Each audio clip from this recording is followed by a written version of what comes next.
दोस्तों सोचिए, अगर आप एक समंदर में बिल्कुल अकेले हों, ना ही खाना और ना ही साफ पानी, तो आप मैक्सिमम कितने दिन तक जिंदा रह सकेंगे? शायद 7 दिन। लेकिन ये है वो इंसान जिसने 400 से भी ज्यादा दिन दुनिया के सबसे बड़े और खतरनाक समंदर पैसिफिक ओशियन में जिंदगी और मौत की जंग लड़ी। इसने वर्ल्ड रिकॉर्ड भी बनाया और 14 महीनों बाद जिंदा वापस भी आया। लेकिन वापस आते ही इसके साथ ऐसा क्या हुआ कि इसे सुसाइड करना पड़ा? आए जानते हैं इस वीडियो में। लेकिन वीडियो में आगे बढ़ने से पहले आपसे रिक्वेस्ट है कि हमारे चैनल को सब्सक्राइब और वीडियो को लाइक कर दें। आपका एक क्लिक हमारे लिए बहुत फायदेमंद साबित होता है।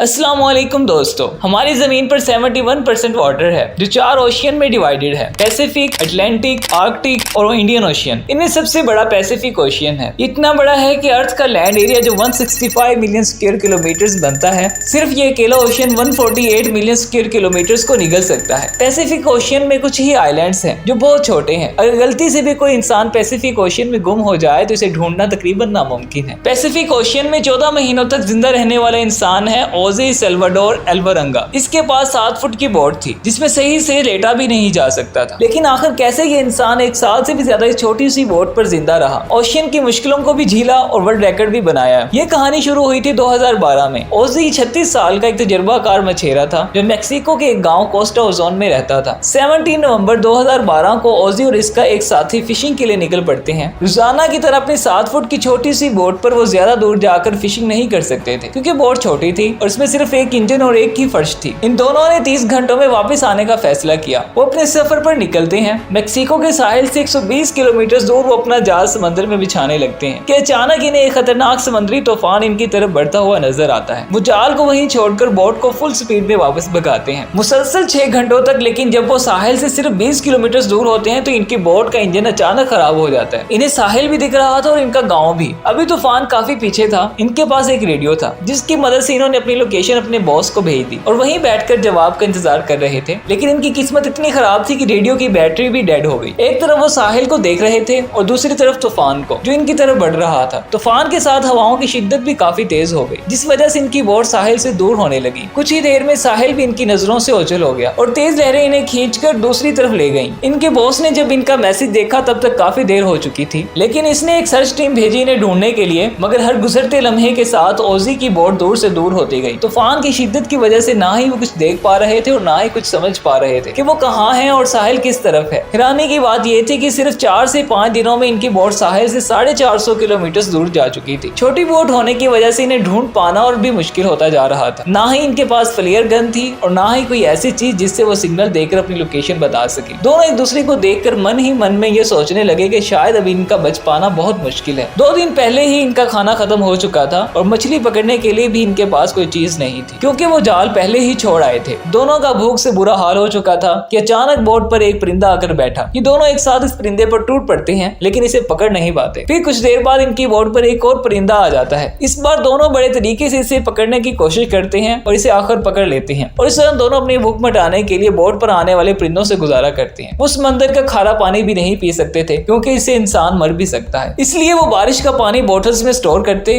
और इससे अपनी प्यास मिटाते। लेकिन जब बारिश ना होती तो वो मछलियों और टर्टल्स का खून पीते और वो भी तब जब वो इन्हें पकड़ पाते। इसी तरह दिन गुजरते गए और फिर महीनों ये लोग जिस मेंटल टॉर्चर से गुजरे थे वो हम सोच भी नहीं सकते। आखिरकार ओजी का दोस्त ये टॉर्चर बर्दाश्त ना कर सका और 4 महीने बाद इसने हिम्मत हारकर सुसाइड कर ली, जिसके बाद ओजी बोट पर अकेला रह गया। इसकी चारों तरफ सिर्फ पानी ही पानी था और उसे जिंदा रहने की कोई उम्मीद नजर नहीं आ रही थी। लेकिन वो जैसे तैसे जिंदगी गुजारता रहा। एक अंदाजे के मुताबिक ओजी पैसिफिक ओशियन के उस हिस्से में मौजूद था जो दुनिया का सबसे खामोश तरीन एरिया माना जाता है क्योंकि यहाँ से सिर्फ कार्गो शिप ही गुजरती थी। ओजी को जमीन को देखे हुए 6 महीने हो चुके थे और इस दौरान इसने अपने साथी को भी खो दिया था जिससे वो काफी फ्रस्ट्रेट हो चुका था। फिर एक दिन ओजी को समंदर में एक कार्गो शिप नजर आती है। ये वो पहली शिप थी जो इसे पिछले 6 महीनों में नजर आई थी। ये मंजर देखकर इसमें फिर जिंदा रहने की उम्मीद जाग गई। ओजी ने कार्गो शिप की तरफ आवाजें लगाई और हर मुमकिन इशारा किया, लेकिन बदकिस्मती से शिप इतनी दूर थी कि वो ओजी को ना देख सकी और फिर वो शिप भी ओजी की नजरों से गायब हो गई। अब ओजी सोचने लगा कि शायद इसकी किस्मत में मरना ही लिखा है। अब ओजी को अपनी छोटी सी बोट पर 11 महीने हो चुके थे और वो 8000 किलोमीटर ट्रेवल कर चुका था और इसके कपड़े भी फट चुके थे। आखिरकार फिर वो घड़ी आई जब किस्मत ओजी पर मेहरबान हुई। 30 जनवरी 2014 यानी पूरे 14 महीने बाद ओजी को आसपास पानी में नारियल तैरते हुए दिखाई दिए और वो ये समझ गया कि जरूर पास में कोई आइलैंड है। फिर थोड़ी ही देर में से हकीकत में एक आइलैंड नजर आ गया। आइलैंड को देखकर वो डर गया कि कहीं ये आइलैंड भी इससे मिस ना हो जाए, इसलिए वो अपनी बोट छोड़कर तैरकर आइलैंड पर पहुंच गया। पूरे 14 महीनों के बाद ओजी ने किसी जमीन पर कदम रखा। जब ओजी आइलैंड पर पहुंचा तो ये मंजर देखकर ज़ारो कतार रोने लगा। फिर वहां से इसे एक छोटा बीच हाउस दिखा जहां वहां के लोकल्स मौजूद थे। यह आइलैंड मार्शल आइलैंड्स के एक रिमोट आइलैंड था जो ओजी के स्टार्टिंग पॉइंट से 11,000 किलोमीटर दूर था और यहाँ से ओजी को वापस उसके घर बेच दिया गया। वापस आकर 438 डेज के नाम से इसने एक बुक भी पब्लिश की, लेकिन वापस पहुंचते ही इस पर एक और मुसीबत आ गई क्योंकि ओजी को उसके साथी को मारने का इल्जाम लगा। इस पर केस कर दिया गया। वही साथी जिसने ओजी के मुताबिक सुसाइड की थी। 14 महीनों तक इतनी मुश्किलें झेलने वाला इंसान अपनी सफाई बयान न कर सका और इसे जेल भेज दिया गया। ओजी इस टॉर्चर को बर्दाश्त न कर सका और इसने सुसाइड कर ली और इस तरह ये कहानी खत्म हुई। तो प्यारे दोस्तों, ये थी हमारी आज की वीडियो। ये वीडियो आपको कैसी लगी कमेंट सेक्शन में हमें जरूर बताएं और इस तरह की इंटरेस्टिंग और इन्फॉर्मेटिव वीडियोस देखने के लिए हमारे channel round the world by doctor Khan को सब्सक्राइब करें और साथ दिए गए बेल आइकन को भी प्रेस कर दें ताकि हर नई आने वाली वीडियो को नोटिफिकेशन सबसे पहले आपको मिल सके। So till then keep growing, keep learning. मिलते हैं अगली वीडियो में, तब तक बहुत सारी दुआओं के साथ। अल्लाह हाफिज।